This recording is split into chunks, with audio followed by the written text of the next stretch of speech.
Hello, hello. You're listening to the Bitcoin Advocate podcast. I'm your host, Andy. And if you're new here, welcome. This is a show where we discuss all things Bitcoin on a weekly basis. This is the show that I wish I had when I first got into Bitcoin, which is why I started this podcast. This is your one-stop shop of complex topics in the wonderful world of Bitcoin explained in simple ways. As a reminder, this show is available on YouTube, Spotify, Amazon Music, and a whole bunch of other platforms. So, wherever you might be listening from, if you like the show, be sure to follow and subscribe. You can also follow me on Twitter at twitter.com/thebtcadvocate. Today's episode is sponsored by myself. More specifically, I have a book called Hyper Bitcoinization, a story about a revolution. If you're watching this on YouTube, there's a link down below for that book in the description. Otherwise, you can search for the title on Amazon and it should be the first result. It's not selling out if it's my own product. So, as you've probably already noticed, this week's episode was delayed by a week. And I didn't mean to delay it, but if you were watching the news, the finance news that is, for the 1 week period between March 10th and March 17th, a lot of things happened. And I promise you, this is related to the topic of Bitcoin. And I know we typically don't talk about news on this show, but this week we will because it is so important. Yes, I am talking about the Silicon Valley banking crisis, or maybe in retrospect, this will be called something different. But I thought I would make an unplanned detour to talk about the banking crisis and the near collapse of the American financial system. And I understand you think I'm being hyperbolic when I'm saying that the American financial system nearly collapsed this past week, but in my opinion, I am not. First, let me give you a rundown of what happened. So there is a misconception that Silicon Valley Bank collapsed because they were gambling with the money in risky investments, but that is not at all what happened. What happened was Silicon Valley Bank invested their money into 10-year treasury bonds, which are government bonds with a 10-year maturity date. And now you don't have to understand the next part 100%. But what you need to note is that bond prices and yields, i.e. the rate of return on the bond, are inversely related to each other, which means that if one goes up, the other goes down. So Silicon Valley Bank, or SVB, had bought these bonds in 2021 and 2022 when bond yields were low because interest rates were low. But what happened in 2022? Well, the Fed raised interest rates, which skyrocketed the yield on these bonds, which means that the price of the bonds went down. And now, this wouldn't be a problem if you just hold the bonds till maturity because you get your money back, and you don't have to care about the price of the bonds themselves. But the issue is that these are 10-year bonds, and SVB couldn't afford to wait all 10 years because they needed the money now. So they were forced to sell the bonds at a massive loss. I think they took a nearly $2 billion loss, and that scared investors and triggered a bank run. This is an issue because, well, bank runs can happen everywhere. You see that the reason why this matters and why this topic relates to Bitcoin is because the fact that all of our banks in the good old traditional fiat world are all fractional reserve. Now, we talked about fractional reserve banking in a previous episode, and this is where your bank takes your deposits, and instead of keeping 100% of it, they lend part of it or even all of it to someone else. So, for example, when you put $100 in your bank account, the bank doesn't hold on to the money. Instead, they may be lending out 90 of those $100 to someone else and collect interest on that money, some of which they'll keep and some they'll pass on to you. A small portion they'll pass on to you to try and convince you to keep the money there.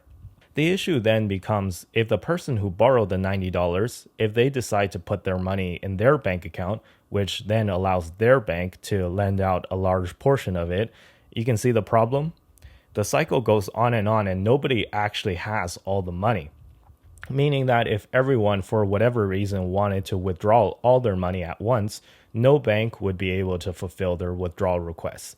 And of course, I'm not just talking about Silicon Valley Bank. I'm even talking about big banks like JP Morgan or Wells Fargo or Bank of America, Citi, whatever, the big four. And again, in a previous episode, we discussed how we arrived at this fractional reserve system. So go watch that episode if you want. But in case you don't want to go back and just need a refresher, The Cliffs Notes version of that is because gold used to be used as money, but gold was hard to divide and transport. So we delegated the task of safeguarding the gold to a bank, who can issue more transportable and divisible notes on top of the gold. This allowed the banks to issue more banknotes than there were gold in the vault to back up the gold, so we ended up with a fractional reserve gold-backed system. And with the severance of the relationship between gold and banknotes, we eventually ended up with a fiat fractional reserve system. In fact, the requirement for banks to keep reserves in the US was dropped to 0% in recent years, which means that banks are actually allowed to keep 0% of the money that you deposit as reserves, meaning that they're allowed to lend out 100% of the money. So in fact, calling it a fractional reserve fiat system is being generous. It could in fact be described as a no reserve fiat system. And why is this bad? Well, as we saw with SVB, it almost triggered a bank run on a nationwide basis, and would have if the Fed had not stepped in. So how does Bitcoin help with this? Well, Bitcoin negates the need for a fractional reserve banking system altogether by solving the root of the problem, which started with the indivisibility and the lack of transportability or portability with gold. Bitcoin is extremely divisible and extremely portable, as well as being great at other properties as described in our 6 Properties of Money episode. And if you judge the reaction of the market as the banking crisis of March 2023 unfolded, Bitcoin actually went up in price by a lot, over 20% if I remember correctly. So I take it as a sign that Bitcoin is actually finally being noticed as a hedge against our fractional reserve fiat system, which has shown itself to be extremely fragile. Yeah, anyways, that's all I wanted to say on that crisis. Now, on to the topic today that I really wanted to discuss, which is why Bitcoin? As in, why choose Bitcoin to be the solution of the problem of money as previously described, and why not choose Ethereum or some other crypto? How do we know that Bitcoin is the best solution and that something better won't just come along and replace Bitcoin? Well, let's address the most common criticism of Bitcoin when it comes to comparing it with other digital assets, which is the speed of transactions. When it comes to blockchains, the most typical measure of speed is defined as transactions per second, or TPS for short. That part should be self-explanatory. TPS is exactly what it sounds like. It's how many transactions can be processed per second. For reference, a credit card network such as Visa can do over 20,000 TPS. Solana, a blockchain that is touted for being fast, boasts that it can do 65,000 TPS. Even Ethereum, before the sharding upgrades that are planned, Ethereum can do about 45 TPS. So not nearly as fast as Solana or the Visa network, but 45, it's up there. For reference, Bitcoin, the TPS metric comes in at about 8. On this metric alone, a beginner learner might misunderstand and get the wrong impression that Bitcoin is old and outdated because the TPS is so low. But let's take a step back for a second. Let me convince you why Bitcoin is actually incredibly fast. So although many people compare Bitcoin to a payments network like Visa or MasterCard, this is not an accurate comparison. To understand why, we need to think about our financial rails and layers. Although it may seem like everything is simple and straightforward when you tap your credit card to pay, there are a lot of things going on in the background. The Visa network is built on the existing banking system since the card machine uses the network to talk to your bank to make sure you have enough credit and that your card is valid. But your bank itself is built on payment rails such as the SWIFT payment network. SWIFT is in turn built on central banks and big banks, and it's a way for these central banks and big banks to talk to each other. The central bank relies on their own system to keep track of everything on a macro level. So there's so many layers, and it's layers on top of layers when you tap a credit card. It's like an onion. So when you're using a credit card, you're actually using a layer 3 or layer 4 technology. But Bitcoin is a layer 1 technology, meaning that it should be akin to moving money on a fundamental level. Bitcoin is like moving physical gold, right? So it's like when you give physical gold to someone, that's another example of a layer 1. And compared to transacting with physical gold, Bitcoin is incredibly fast. You most likely would not be able to get anywhere near 8 TPS if you had to deal with physical gold. Imagine sending physical gold to another country halfway around the world. Although a block may take 10 minutes to confirm on the Bitcoin blockchain, there is still a difference between that and a Visa transaction besides the time difference. The difference is that Bitcoin transactions are final settled, meaning that the transaction is fully confirmed and done once it is added to the blockchain. For those of you who pay attention to your online banking accounts, you'll notice that Visa has two categories, a Visa transaction, authorized and posted. So when you tap your credit card, it merely authorizes a transaction, but the transaction itself is not settled until 1 to 2 business days later.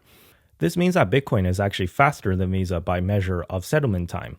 Visa would take 1 to 2 business days, but Bitcoin only takes 10 minutes. And all of this is not to say that Bitcoin cannot have layer 2s. It can, in fact, have layer 2s, and in fact it does. The most famous layer 2 on Bitcoin is called the Lightning Network, which allows for instant feeless payments for Bitcoin. So with Bitcoin on the Lightning Network, you can, in fact, buy coffee with Bitcoin as fast as tapping a Visa card, and it's also feeless.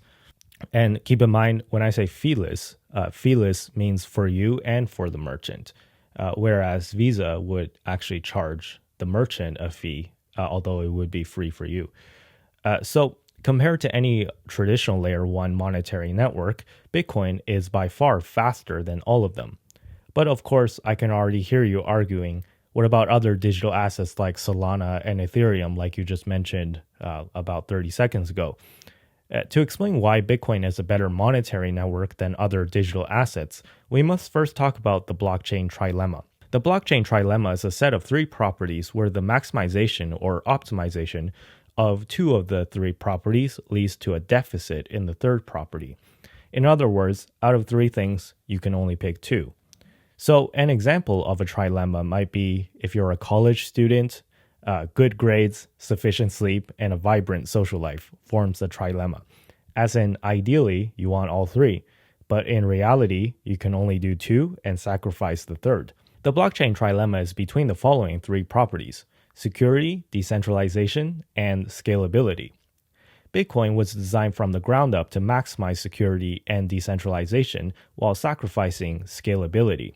Scalability refers to how easily a blockchain is able to adapt to a growing number of users. So indeed, if everyone in the world used Bitcoin on the base layer, 8 TPS is not fast enough. However, as I said earlier, this isn't a problem in the end because Bitcoin can rely on layer 2s like the Lightning Network to improve its scalability. Just like how not everyone in the world needs to physically trade gold with each other for transactions, we don't all need to use the base layer of Bitcoin if adoption of Bitcoin ramps up. However, what is tremendously important is the security and decentralization of the network. The security aspect is self-explanatory. You need to be able to trust that this system cannot be hacked or gamed in any way. You need to ensure that the rules of the monetary system are enforced fairly and that no one can cheat. Bitcoin achieves this through the system of proof of work and Nakamoto consensus, as we described in previous episodes. The decentralization aspect is also extremely important because you don't want a central authority to be able to control the currency, which is the whole point of Bitcoin in the first place and the whole point of why we're here. And if we were to really look at the security and decentralization aspect, you'll find that Bitcoin is by far already the best digital assets in those 2 aspects. It is by far the most secure and the most decentralized. So my argument is that the obsession with the transactions per second count is misplaced. Because if you really think about it, if you wanted to onboard the entire world to a payments network, keeping in mind the fact that we already have 8 billion people in the world today and projected to hit 10 billion people before 2050, we're going to need a lot more than even Solana's 65,000 transactions per second. Theoretically, we would require TPS counts to be somewhere in the millions of transactions per second in the event that we hit, 8 billion people all adopting the same monetary network, and even that might not be enough. And I would conjecture to say that no matter how fast the layer 1 is for any blockchain, it won't be fast enough at some point. In fact, this idea on how to scale Bitcoin, or I should say how to scale the layer 1 of Bitcoin to handle more transactions per second, or go to layer 2s or layer 3s, We've already had this debate in 2017. In 2017, there was a contentious upgrade to Bitcoin called Segwit, which, if implemented, Segwit would enable layer 2s like Lightning to be implemented. However, some people opposed this proposal and instead argued that the Bitcoin core should be modified so that the blocks can be bigger or the block times shortened or both, so that the transactions per second count can go up. In other words, directly scale the base layer. In the end, Segwit was implemented. So the Bitcoin that we know today is the one where layer 2s were decided to be allowed and implemented. The people who wanted to scale the base layer forked Bitcoin into their own version of Bitcoin called Bitcoin Cash. Since then, there's been other forks of Bitcoin Cash which further aim to scale the base layer in some way. Looking at just how the price of Bitcoin and Bitcoin Cash performed relative to each other, I think that it's clear to say that the original Bitcoin with layer 2 scaling enabled is the winner of the debate. Why is this the case though? Why is scaling the base layer problematic? Why is that not a good solution? Again, recall the blockchain trilemma. By increasing the block size or reducing the block time, the amount of data that can be added to the blockchain increases dramatically. This means that the size of the blockchain itself increases dramatically. And recall that every node is required to keep a full copy of the blockchain at all times. And at the time of this recording, the size of the Bitcoin blockchain is approximately 464 gigabytes. So a 1 terabyte solid state drive would not only be able to store the entire blockchain, but leave headroom for growth. A 1 terabyte solid state drive at current market prices today would come in at about $50, a relatively affordable price as long as you won't have to frequently buy new drives. However, the quicker the chain grows, the more we would need to buy new storage devices and the more cost prohibitive it would be to run a node. This hurts decentralization since it would inevitably price out a certain demographic that would otherwise be willing to run a node but now can't afford it because of the added cost. In the worst case, this would result in the node runners being concentrated to just a few companies who would be the only ones with enough capital to run nodes.